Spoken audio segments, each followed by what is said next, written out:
Hey there, Sharon Horne-Ellstrom here. Welcome to day 106 of our Get Your Goals annual challenge. Today we're talking about grief, judgment, and our spiritual goals and objectives, and our spiritual well-being, because they're all tied together. They might sound like different topics, but they really are interconnected. Judgment, of course, is the act of making a decision or forming an opinion about something. We do it automatically as humans. A lot of times we think of judgment as being negative, but it's really just an evaluation of a situation or something that we are experiencing. And it can be positive or negative. There's also two types of judgment. There's internal judgments, how we judge ourselves and how we acted in a certain situation. Have you ever had a conflict with somebody, had a conversation, and then after it was over, rehash it over and over and over again in your mind? That is internal judgment of yourself, of how you handled that situation. Then there's also external judgment, of course. We judge everything. We question everything. It's in our nature. It's how we're wired. So we can figure out if things are for or against us, if they're dangerous and we need to run away, or if there's something that we want to move toward. So today we're going to use judgment. We're going to think about how we judge things internally and externally and how that impacts our getting our spiritual goals and objectives.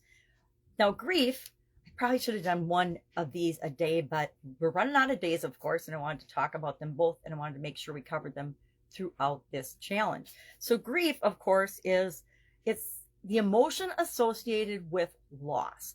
Maybe I should have talked about it in February, but I like to keep February pretty upbeat and about love and positivity. So we'll talk about grief now. Grief, whenever we lose a loved one, whenever we have a major life change, it might be a positive life change. A lot of people have a grief process or need to go through the grief process when they do something like get married or have a baby. And it's not that they've had a loss, they actually have had a gain and a big change, but change can trigger the grief process as well. Grief process includes several stages, which you probably come in contact with throughout your life at some point: denial, anger, bargaining, depression, and acceptance. Now, we wish it was a smooth transition and you could just pop through each one of these stages and be done, but it generally doesn't happen. Every human being grieves in their own way and has their own process for it, just like we do for everything else. It just seems more pronounced when it comes to a grief situation. What did I say? Loss of a loved one, major life changes, and the end of a relationship. That's one that a lot of people forget to grieve, and then they'll hop into the next relationship and find themselves repeating the same challenges that they had in the previous relationship, because they never went through the process of figuring out what happened in the first one and understanding how they maybe needed to be different in the next one. So grief and judgment are things that we're going to do automatically, so we can either let them control us or we can find ways to manage and control them. If we want to achieve our spiritual goals and objectives and wishes, and we want to have more connection with ourselves, other people, and a higher power, if we want to do self-development or via personal growth and personal development through self-awareness and through self-improvement, as well as connect with other people, if that's one of your spiritual goals, is connection with other people or maybe your higher power, we need to understand the challenges and how we have responded in the past, as well as what we can possibly do going forward to not have these things negatively impact our desire to achieve our goals. And this doesn't just apply to our spiritual goals, it applies to every area and aspect of our life. When we have a major life change, when we have a loss of a loved one, when we have the loss of a relationship, or maybe even the start of a new relationship, we find ourselves grieving past relationships. It can show up in any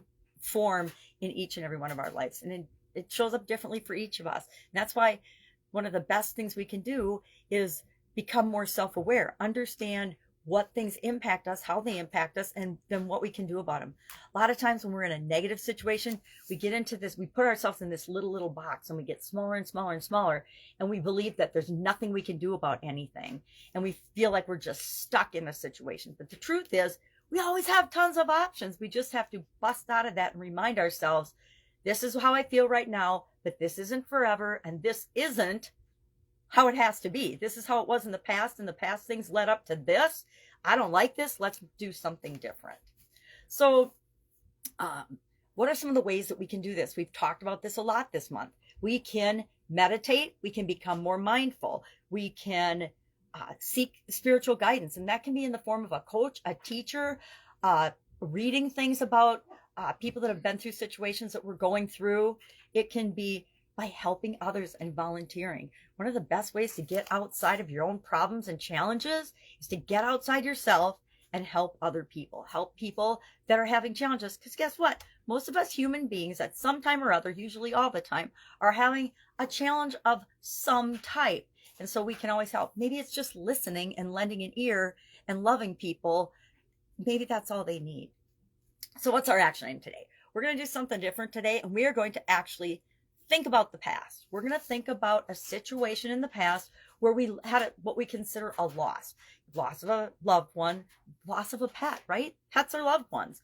Loss of a job, loss of a career, loss of reputation, loss of anything, or a major change in our life that we went through, and maybe we struggled with it a little more than we needed to.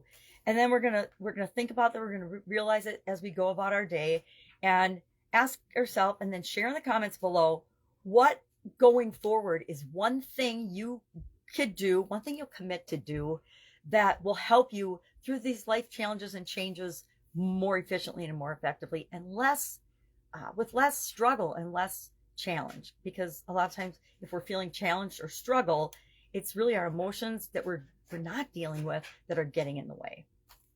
All right, that's it. Any questions, hit me up.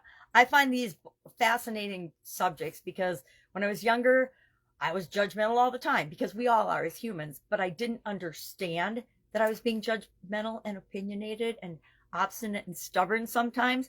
Sometimes that got me hitting brick walls, and then I'd have a loss and I'd wonder, well, why the heck did that happen? And it wasn't until I turned inward with internal judgment that I realized that those are the things I can control. I can't control what crazy stuff happens in the world. I can't control the weather. Guess what? People judge the weather every day. It's raining outside. Wow. And then they'll form an opinion about it, because judgment is forming an opinion. Now, do we have any control over the weather? No, sorry. Hate to burst anybody's bubble, but we have no control over that. So why are we going to spend any energy judging what is? Let's just figure out how we have to interact with that to make us feel good. All right, hit me up with questions. Otherwise, I'll be with you tomorrow for another spiritual goal related topic as we work through and get our goals this year. Have an awesome day. I'll be with you tomorrow.